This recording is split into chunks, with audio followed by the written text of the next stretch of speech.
Pilar Persija Jakarta laris manis. Kini Rizky Ridho dalam radar Persebaya Surabaya. Bek muda berbakat Timnas Indonesia, Rizky Ridho, terus menjadi sorotan berkat performa luar biasanya, baik di level klub maupun internasional. Setelah memulai karir profesionalnya bersama Persebaya Surabaya, Rizky kini tampil sebagai salah satu pemain kunci di Persija Jakarta. Peran penting. Rizky Ridho di lini belakang tidak hanya memperkuat Persija, tetapi juga menjadikannya pilar andalan Timnas Indonesia. Pada musim Liga 1 2024-2025, Rizky Ridho dipercaya menjadi kapten Persija Jakarta, sebuah pencapaian besar yang menunjukkan kematangan dan kepemimpinannya. Namun, banyak yang meyakini pengalaman bermainnya di Persebaya Surabaya menjadi landasan penting dalam membentuk kualitasnya sebagai seorang bek tangguh. Keputusan untuk meninggalkan Persebaya tampaknya memberikan ruang bagi Ridho untuk semakin berkembang dan mengasah kemampuannya di klub baru. Meski kini membela Persija, pengaruh Rizky Ridho saat masih memperkuat Persebaya Surabaya tetap terasa dalam gaya bermainnya. Kesuksesan awal karirnya bersama Bajul Ijo memberikan fondasi kokoh untuk bersaing di level yang lebih tinggi. Bahkan di bawah asuhan pelatih Shin Tae-yong, Ridho selalu diandalkan sebagai salah satu pemain utama Timnas Indonesia, mengukuhkan posisinya sebagai bek yang sulit digantikan. Mengenai rumor ke Persebaya Surabaya, mulai memanas saat Ze Valente nimbrung di akun media sosialnya. Together again, komen Ze Valente.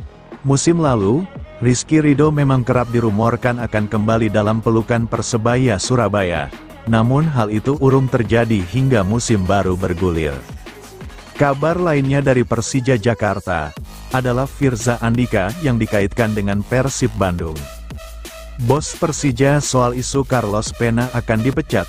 Performa Persija Jakarta sepanjang putaran pertama BRI Liga 1 Indonesia 2024-2025 sukses membuat manajemen puas. Bos Macan Kemayoran, Muhammad Prapanca senang dengan kinerja pelatih Carlos Pena meski sebelumnya sempat diterpa isu pemecatan. Persija Jakarta telah menyelesaikan rangkaian pertandingan putaran pertama Liga 1 2024-2025. Tim kesayangan Jakmania itu menunjukkan performa cukup baik. Macan Kemayoran berhasil memenangi 9 pertandingan dan 4 kali imbang, serta menelan 4 kekalahan. Torehan itu membuat Persija Jakarta kini duduk di posisi 3 mengemas 31 angka. Persija di bawah Persib Bandung, 39 poin, dan Persebaya Surabaya, 37 poin. Khusus Persib, poinnya bertambah mereka bermain imbang atas Bali United FC dalam laga tunda. Hasil-hasil yang diraih Persija Jakarta ini membuat Muhammad Prapanca selaku direktur tim cukup puas. Ini bisa jadi kode bahwa Carlos Pena sejauh ini aman mengarsiteki Rizky Ridho dan kawan-kawan. Saya bangga dengan kerja keras tim dalam putaran pertama ini, katanya dalam keterangan resmi klub. Kami berhasil berada di peringkat ketiga di mana itu posisi yang cukup baik, tambah lelaki yang akrab disapa Panca itu. Sebelumnya banyak desakan dari penggemar Macan Kemayoran di pertengahan putaran pertama agar Carlos Pena dipecat atau mundur. Sebab, penampilan Persija saat itu belum konsisten. Meski mengisyaratkan puas dengan kinerja Carlos Pena, Prapanca tidak memberi kepastian perihal aman tidaknya posisi sang juru taktik. Prapanca hanya menjelaskan bahwa manajemen akan tetap melakukan evaluasi kepada tim pelatih dan pemain. Tim pelatih dan pemain tentu kami evaluasi, pungkas Prapanca. Tak seperti Thomas Doll, Jakmania nilai Carlos Pena tak berani ambil risiko mainkan pemain muda. Persija Jakarta dikenal sebagai tim yang sangat ramah dengan pemain muda karena kerap memberikan kesempatan bermain lebih kepada pesepak bola jebolan akademi. Namun, hal itu kurang dipraktikkan oleh Carlos Pena. Hingga putaran pertama Liga 1 Indonesia 2024-2025, Carlos Pena telah mengorbitkan dua pemain jebolan akademi, yakni Aditya Warman dan Alwi Fadilah. Mereka melakoni debut saat Persija Jakarta meraih kemenangan tipis 1-0 atas Semen Padang di Stadion H. Agus Salim, Padang, Jumat, tanggal 6 Desember tahun 2024. Kedua pesepak bola itu tampil sebagai pemain pengganti. Aditya Warman masuk pada menit ke-66 untuk menggantikan posisi Syahrian Abimanyu.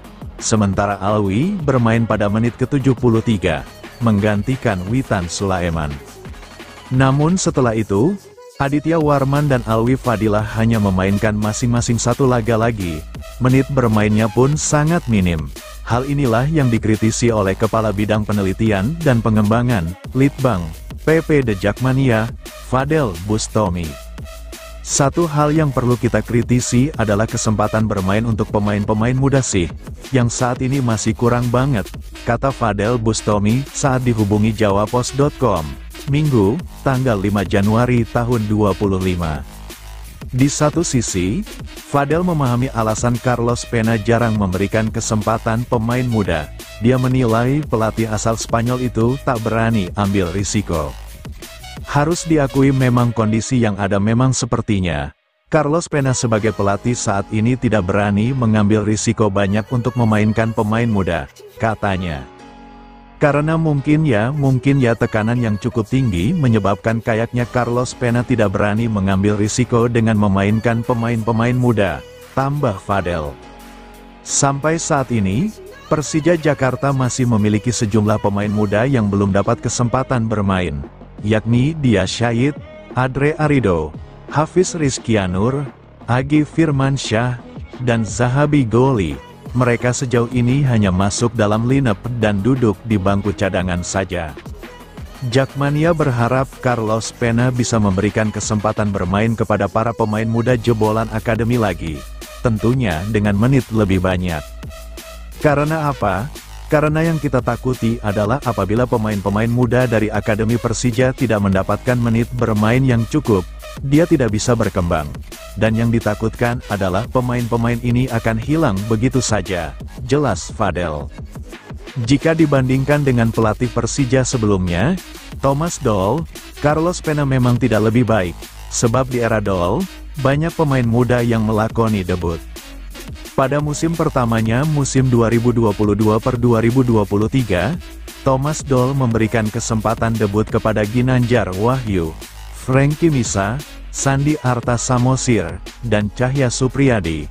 Dia juga jadi sosok yang membuat Raihan Hanan bisa debut bareng Persija pada 2023-2024. Selain itu, Thomas Doll saat bersama Persija juga kerap memainkan pemain-pemain muda yang sebelumnya sudah debut bersama pelatih Angelo Alessio. Mereka adalah Alfrianto Niko Saputro, Raka Cahyana Rizky, Doni Tri Pamungkas, Ilham Rio Fahmi, dan Muhammad Ferreri. Tiga nama terakhir kini telah jadi andalan Persija Jakarta di Liga 1 Indonesia 2024-2025. Sementara, Alfrianto Niko sudah rutin bermain bersama Dewa United FC. Memang harus diakui di era Thomas Doll itu banyak pemain-pemain muda yang diorbitkan Persija, meskipun memang pemain-pemain muda itu tampil ya berkat Angelo Alessio juga lah ya, tidak murni dari Thomas Doll gitu, tutur Fadel. Tapi kan memang di bawah asuhan Thomas Doll pemain-pemain muda ini digenjotlah mentalnya, mental bermainnya, visi bermainnya segala macam. Ya sayangnya itu aja sih di saat ini Carlos Pena rasanya belum berani mengambil risiko lebih, pungkasnya.